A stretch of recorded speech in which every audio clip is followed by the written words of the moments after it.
Chairperson of the UN committee you saw in that report, Kirsten Sandberg, joins me now via webcam from Geneva. And with me is Jack Valero, coordinator of Catholic Voices, founded to put the Church's case in the public sphere.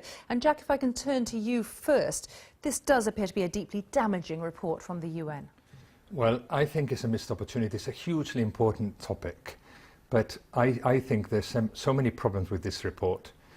I would classify them under three. The first is seems completely missing the history of the abuse reform that's been going on in the Catholic Church in the last 12 years, which was documented in that meeting on the 16th of January when two priests came to report to the UN, and they explained and described what steps have been taken to develop guidelines, procedures in the Catholic Church, which by now, because in the UK they started in 2001, in the US in 2002, by now they've become the best in the world. They've been praised by governments.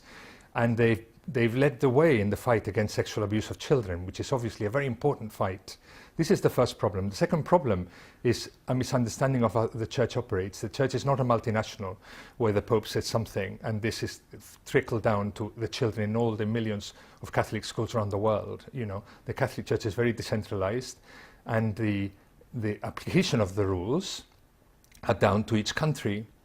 And the third and most worrying aspect of the report, in my view, is how it tries to impose an ideology which is of gender and sexuality, which is foreign to the Catholic Church, which is against the Church in terms of pushing abortion, contraception, homosexuality.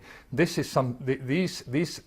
suggestions are not going to be accepted by the Church. Can we leave the final point for the moment and just put your first two points to Kirsten Sandberg, that the Catholic Church has been working hard to reform its structures, and basically you're being accused of not understanding what is going on?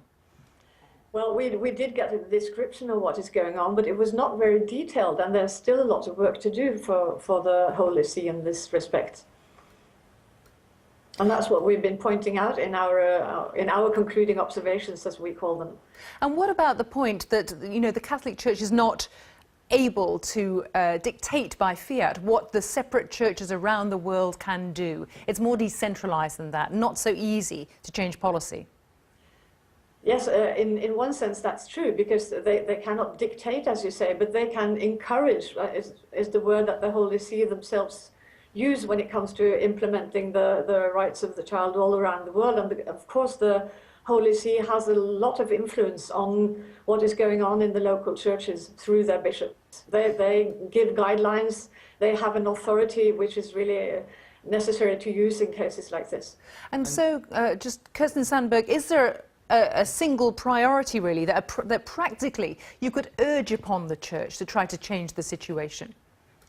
Well, it would be to reveal the data that they already have at their hands, and it would be to continue to cooperate with the law enforcement authorities and to reveal the data on how many priests have actually been defrocked, what do they do with the priests when they do not cooperate with the law enforcement authorities, and not least, I think they should acknowledge this huge problem to the victims, because it would make it so much easier for victims to go on. Jack Valero, do you think the Church is scared of lawsuits?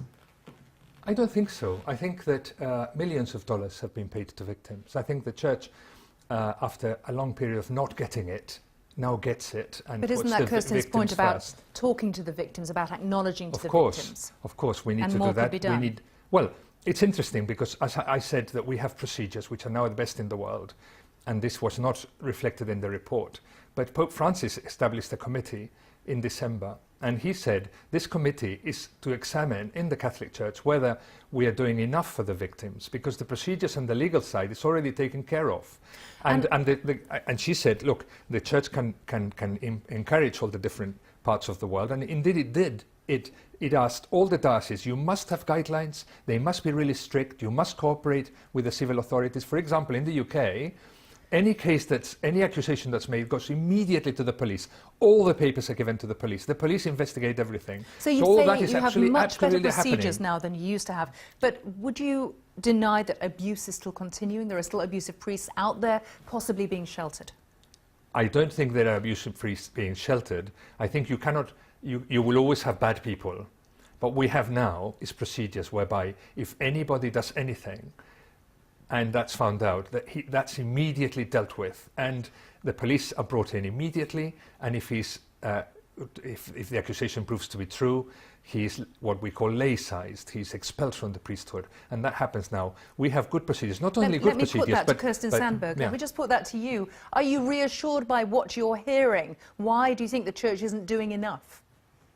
Well, we've heard during the dialogue a lot of promising things, but we have not been quite sure that they are still going on. Still have been initiated to the extent that we would like to see. And there were not all that many details on what had actually been done by the church so far, but we did have a constructive dialogue in the way that we could feel that the attitude was changing. So I think what we need to see now is that this is really being done in practice. And there are also parts of the world where these issues have not yet come to the surface. In Eastern Europe, for instance, we don't know yet what is going on in those countries. That's a point that... There are problems around the world. I think in the West, which is the area that also appeared in the report, there's been huge reform, and that is leading the way, and that's not in the report, and that's a great pity. But this is the chance for Pope Francis to push these reforms around the world. Yes, there are parts of the world that are slower to get it and implement it. But the Church has been extremely strict in saying every diocese around the world must send us their guidelines. It's up to them to do it, but they must send them to us, and they must be strict. And they must, deal. If it's a crime, it must be dealt with by the civil authorities. Jack Valero and Kirsten Sandberg in Geneva. I'm afraid we have to leave it there, but thank you both very much for joining in this conversation. Thank you.